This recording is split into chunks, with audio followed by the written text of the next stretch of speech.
We got some expensive toys to play with today.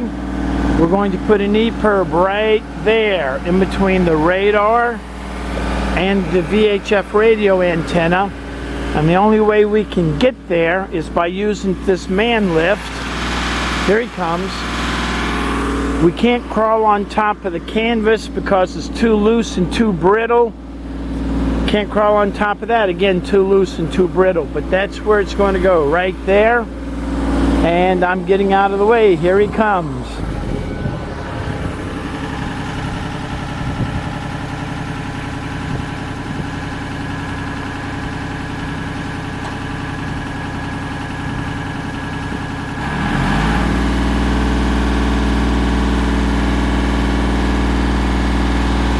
So the whole idea is to drive the machine on the rubber tires as close as practical.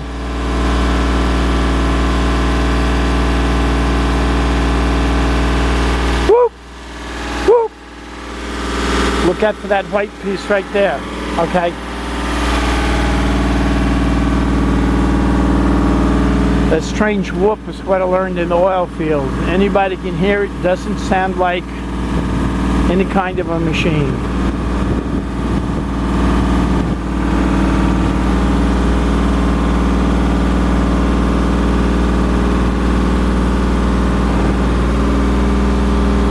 Probably got a $50,000 machine, a couple of man hours in labor to put 4 screws to install a very important piece of safety equipment, the emergency position indicating radio beacon, EPIRB.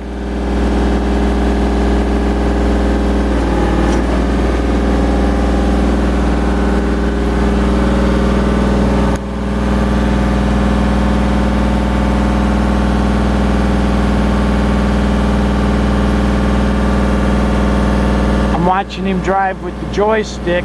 This boat has the Volvo IPS drives. They have joysticks also. So when he gets this man lift far enough out over the boat,